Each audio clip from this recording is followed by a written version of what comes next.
dia, bom dia! Que o Senhor abençoe teu dia. Estamos iniciando mais um Café com Gratidão. Que manhã poderosa, que manhã excelente, extraordinária. Gere gratidão no teu Senhor. Já agradeceu Ele hoje? Já louvou por suas infinitas bondades e misericórdias? O profeta Jeremias disse em Lamentações: as misericórdias do Senhor é a causa de não sermos consumidos, porque novas são a cada manhã em nossas vidas. Louve a Ele pelo sacrifício de Cristo Jesus na cruz do Calvário, que te deu a chance de remir, de salvar, de acessar o que Deus disponibilizou para você. Adore a Ele nesta manhã. Comece a projetar, comece a entregar o teu dia, os teus planos ao teu Senhor e acredita que Ele vai cuidar de todas as coisas. Confia ao Senhor os teus caminhos e o mais Ele fará. Esse mês é mês de profetizar sobre a nossa vida, sobre a nossa mente, sobre a nossa casa, sobre a nossa família, sobre as nossas emoções, sobre os nossos sentimentos, sobre a nossa área financeira, sobre todas as áreas que estão necessitando de um movimento de Deus, de um sacudi de Deus. E como nós temos dito que para melhorar, às vezes precisa piorar. O milagre de Deus, o movimento de Deus é de repente. Mas para que melhore, primeiro tem que piorar um pouquinho. Para que Deus mude a história, para que Deus traga o milagre, o alicerce tem que balançar um pouquinho. Nós estamos falando sobre Ezequiel 37, que Deus ele leva Ezequiel em visão, não é literal.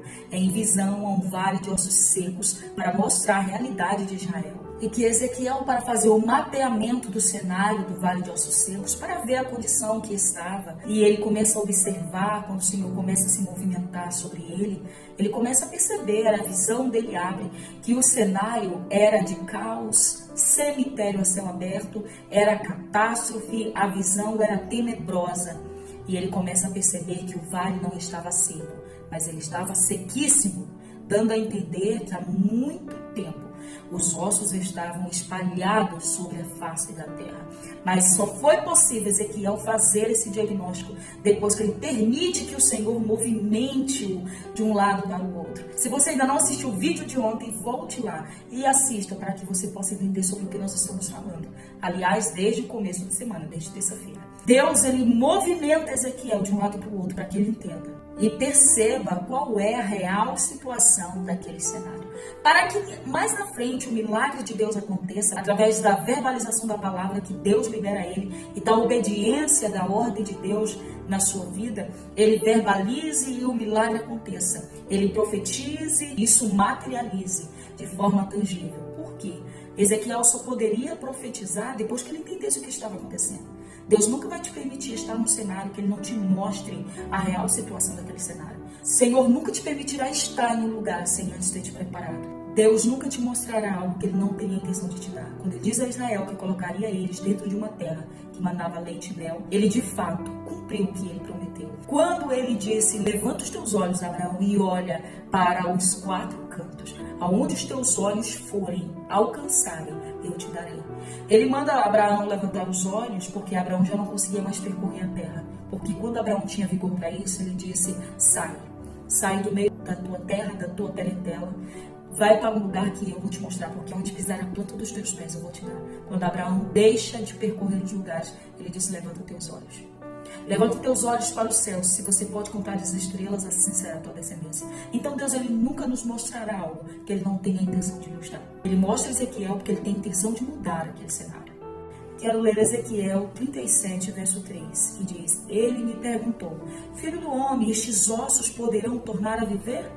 Eu respondi, dizendo a Ezequiel: ó soberano Senhor, só tu o sabes. Primeiro Ezequiel já diagnosticou, o Espírito do Senhor o levou em visão, conduziu ele por aquele vale, fez ele caminhar de um lado para o outro para que pudesse compreender qual era a real situação do Vale de Ossos Secos, que simbolizava toda a casa de Israel. Mas até então Ezequiel ele não sabe o que está acontecendo, o que Deus vai fazer, porque é como Jesus disse a Pedro: o que eu faço vocês não entendem, mas depois de completo, depois de cumprido, mais na frente, se vocês não desistirem, não pararem, confiarem, vocês vão entender. Ezequiel já entendeu, porque a visão dele abriu, ele compreendeu que os ossos estavam sequíssimos, há muito tempo estavam espalhados sobre a face da terra. Agora ele ouve a voz do Senhor, primeira vez que ele ouve a voz do Senhor no vale, porque até então ele estava em silêncio observando. Agora chegou a hora de dialogar com Deus. E a primeira pergunta que Deus faz diante daquele cenário é: você acha que poderá reviver esses ossos? O que você acha, Ezequiel? O que você acredita? O que você pensa acerca do cenário em que você está inserido? E eu jogo essa pergunta para você, aí do outro lado que me ouve nesse exato momento. A situação em que você está, o vale que você se encontra hoje, o deserto que você está atravessando, o que você acha? O que você acha do teu casamento? O que você acha da tua família? O que você acha que poderá acontecer desse cenário aí? O que você acredita que Deus pode fazer? Você acredita que tem jeito? Você acredita que já não tem mais solução, que já não tem mais saída?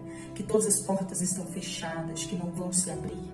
É como se o Senhor quisesse saber de Ezequiel, da boca dele, o que ele achava do cenário que o Senhor tinha inserido. Será que ele acreditava que haveria jeito? Porque quando a gente olha para uma situação que aos nossos olhos é impossível, a gente desespera. A gente acredita, não tem jeito. A gente diz logo, não tem saída. A gente olha totalmente impossível, totalmente improvável. Mas Deus está perguntando e fazendo Ezequiel pensar, o que será desse cenário? Porque Deus me trouxe até aqui, Deus me permitiu vir até aqui, a mão do Senhor esteve sobre mim, o Espírito me abriu os olhos, o Espírito me guiou de um lado para o outro. O que será que Ele quer fazer desse cenário? Ezequiel ainda não tinha questionado, Ezequiel ainda não tinha perguntado, mas a voz do Senhor, no tempo oportuno, se dirige a ele. Porque tem momentos que é para silenciar. Quando nós silenciamos, nós vemos o agir de Deus, compreendemos o que Deus quer. Deus sabe qual tem sido o nosso posicionamento, Deus sabe como estão as indagações, como estão os anseios, como estão os questionamentos dentro de nós. Mas quando nós verbalizamos, nós não estamos mostrando só para Deus, porque Deus já sabe. Nós estamos demonstrando para nós mesmos o quanto nós cremos, o quanto nós confiamos, o quanto nós acreditamos. Imagina que se Deus faz essa pergunta para Ezequiel, ou para mim, para você, e a resposta logo em seguida, sem nem pensar, sem nem titubear, mas sendo levado por aquele cenário, aquilo que os olhos viram. E Paulo, ele diz que a nossa fé não é baseada no que vemos, mas no que cremos. Não é sobre o que vejo, é sobre o que eu acredito, é sobre quem eu sei que Deus é. Se ele, movido pelo cenário, ele responde: ah, Senhor, não sei não. Ah, Senhor, aí não tem jeito não. Já acabou, não tem mais solução, é final. Mas em meio a tantos embates, a tantos conflitos, a tantos atritos, a tantas dúvidas, tantos anseios dentro de nós, tanta ansiedade, aí entra a sabedoria. Aí entra a hora de questionar, porque entre o estímulo e a resposta há um time, há um período. E esse período eu preciso pensar como eu irei responder a Deus, a mim mesmo e àqueles que estão ao meu redor. Como eu reagirei a esta pergunta? Como eu reagirei ao que tem me acontecido? Como eu reagirei ao meu cenário? Como eu reagirei àquilo que os meus olhos estão vendo? E é nessa hora que entra a sabedoria de entender, de discernir, de compreender o tempo, o período que eu estou inserido, o que Deus quer de mim. Se é tempo de silenciar, se é tempo de falar, se é tempo de falar, como eu responderei? Como eu responderei se ele me perguntar? Porque Jó, ele disse no capítulo 42, com meus ouvidos ouvi falar ao teu respeito, mas hoje os meus olhos te viram. Mas parece que Jó era tão íntimo de Deus, porque Deus deu o testemunho dele. Ele é servo, ele é fiel, ele é honrado. Não há como meu servo Jó, ele é leal. Mas parece que Jó ainda não conhecia Deus. Deus conhecia Jó. Mas parece que ele não conhecia muito a Deus. Ele diz: eu ouvi com meus ouvidos falar ao teu respeito. Ele está dizendo: Deus, eu não tinha experiências com o Senhor. Eu não sabia quem era o Senhor. Eu falei. E quando eu falei, eu não sabia sobre o que eu estava falando. Eu achava que era muito maravilhosa para mim as palavras que eu dizia. Mas quando eu decidi silenciar, eu ouvi o Senhor. E não só ouvi, eu passei a te conhecer. E não só passei a te conhecer, mas eu passei a ter experiências com o Senhor. Aí no final da prova, eu posso dizer que eu conheço o Senhor, porque o Senhor se revelou a mim. E quando Jó falava muito, ele foi impedido de ouvir a Deus. Às vezes não é que Deus não está falando, somos nós que estamos falando tanto que não conseguimos ouvir, discernir a voz de Deus em meio a tantas vozes, em meio a tantos burburinhos ao nosso redor, barulhos, ruídos em nossa volta, que nós não conseguimos entender e ouvir a voz de Deus. Ele disse: tu disseste, agora escute e eu falarei. Vou te fazer pergunta e você me responderá. Agora é a hora do diálogo de Jó com Deus. Deus pergunta e Jó fala. Mas antes Jó só falava e Deus totalmente em silêncio. Precisamos encontrar o nosso lugar nesse cenário com Deus. Às vezes, os melhores momentos de compreensão na nossa vida são em meio aos silêncios. É no silêncio que eu me entendo. É no silêncio que eu ouço a voz interior. É no silêncio que eu escuto a voz de Deus. É no silêncio que os pensamentos são organizados. É no silêncio que eu começo a meditar sobre o que eu falo, como eu reajo. É no silêncio que eu começo a compreender o que palavras não podem descrever. É no silêncio que eu aprendo a como discernir o tempo, o momento, as horas e as estações. É no silêncio que eu saberei responder a cada um no momento, do modo, do jeito, da forma certa. A pergunta de Deus, às vezes, não é porque Ele quer saber o que nós queremos falar. Ele já sabe. Ele quer que nós saibamos aonde a nossa fé está firmada, aonde a nossa confiança está alicerçada. Porque Ele diz a Ezequiel, poderão reviver estes ossos? É como Ele estivesse dizendo, o que você acha deste cenário? Você acredita que tem jeito? Você acredita que tem saída? Você acredita que tem solução? É a mesma palavra que Jesus disse a Marta, se tu creres, verás a glória de Deus. E ela disse, Senhor, mas o meu irmão já morreu. E Jesus não sabia disso. Mas já está morto há 4 dias, já está fedendo, já está em estado de putrefação. Mas ele disse, Marta, eu já te disse, se creres, verás a glória de Deus. O que Jesus queria era despertar Marta para um novo tempo. Um tempo de milagre, um tempo de restauração, onde a casa dela seria palco de milagres. Era alvo da glória de Deus. Jesus queria que Marta depositasse nele toda a sua fé, toda a sua confiança, toda a sua credibilidade. Mas independente se Marta cresceu ou não cresceu, Jesus estava determinado a cumprir o que ele foi fazer. Jesus estava completamente determinado a glorificar o nome de Deus através da casa de Lázaro. E ele iria fazer o que ele foi fazer. Ele só queria saber se Marta continuaria naquela incredulidade toda a vida. O que Jesus quer é trazer um estalo sobre nossas vidas, é abrir a nossa mentalidade para o novo tempo que ele já está se movimentando. Ele quer abrir a nossa mente, o nosso coração, para fazer parte do milagre que ele já determinou em fazer. E ele está dizendo, você vai continuar aonde está nessa incredulidade ou você vai abrir a mente para algo novo?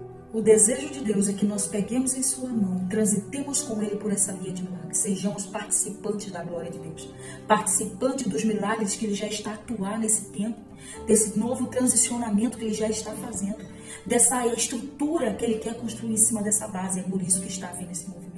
E essa pergunta é para trazer despertamento, é para saber em qual estação, em qual região, em qual local nós estamos chafundados e não estamos conscientes do que ele já está fazendo. Ele quer nos sacudir para dizer para nós, você quer ficar onde está ou você quer sair daí e ser participante do milagre que eu já estou fazendo? Poderão reviver esses ossos? Esse marido pode mudar? Esse filho, você acha que tem transformação? Este casamento, você acha que tem salvação? Este ministério, você acha que alguma coisa pode acontecer? O que você acha? Aonde está a tua confiança? Aonde está a tua credibilidade? Aí também estará a tua fé. Poderão reviver estes ossos? Ezequiel, que não é bobo, conhecia o Senhor, sabia que Deus não fazia nada sem propósito, sabia que Deus levou ele ali porque tinha algum objetivo. Deus não joga dados e nem anda aleatoriamente, joga de volta a palavra para Deus. E ele diz, ó soberano Senhor, só tu sabes. Ele está dizendo, você é soberano. O Senhor é Senhor de toda a terra, é Senhor dos senhores e Rei dos reis. O Senhor é o Deus da minha vida. Eu pertenço ao Senhor, a minha vida é tua, o meu chamado é teu. Foi o Senhor que me escolheu, foi o Senhor que me trouxe até aqui. O Senhor sabe o que vai fazer. O controle deste cenário está nas tuas mãos. Ele entendeu que Deus estava querendo que ele confiasse, que ele acreditasse, que ele depositasse toda a sua fé em Deus, que não tinha a ver com ele. Ezequiel está dizendo, tudo que aconteceu até agora não tem nada a ver comigo, tem a ver com o Senhor. Tem a ver com a tua soberania, tem a ver com o teu poder, tem a ver com a tua onisciência, tem a ver com a tua onipresença, tem a ver com o que o Senhor é, com o que o Senhor pode fazer. Eu confio minha vida, eu entrego o meu vale nas tuas mãos, eu entrego o destino de toda a situação nas tuas mãos. Ó soberano, tu és excelentíssimo, tu és glorioso, tu és poderoso. Eu te exalto porque eu sei que tu sabes o final de todas as coisas. Eu não sei o começo, eu não sei o meio, eu não sei o fim, eu sei mal que eu vivi. Mas tudo está nas tuas mãos. Está dizendo, tu és dono do passado, tu és dono do presente, tu és dono do futuro. Poderão reviver esses ossos? Deus está falando de um futuro breve, Mas Ezequiel entregou para Deus e disse: tu sabes, tu és soberano, tu conheces o futuro. Tu conheces o meu destino, tu conheces, tudo já foi traçado pelo Senhor. Eu não sei de nada e eu não posso falar isso, porque eu falarei de coisas que eu não sei, como Jó falou. Só tu sabes. Eu tenho um conselho para você: não pecar contra Deus. É entregar a tua vida e o teu futuro nas mãos dele. Não abrir a boca para falar de coisas que não sabe, de acontecimentos que você não tem certeza, ainda mais relativo ao futuro, ao teu futuro, ao futuro de alguém.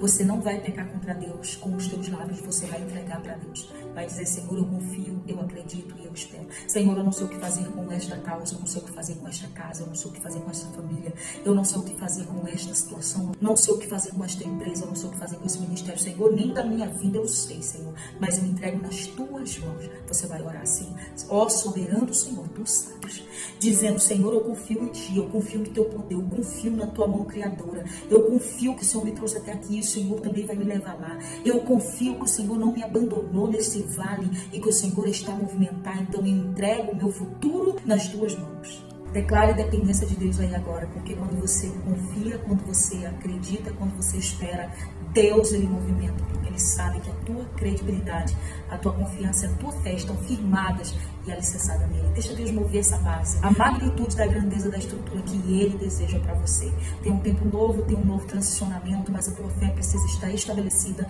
e firmada no único Deus e soberano Senhor. Deus abençoe e compartilhe esse vídeo com mais pessoas. Amanhã, permitindo o Senhor, nós estaremos finalizando a série desta semana de Ezequiel 37. Deus abençoe e até o próximo café.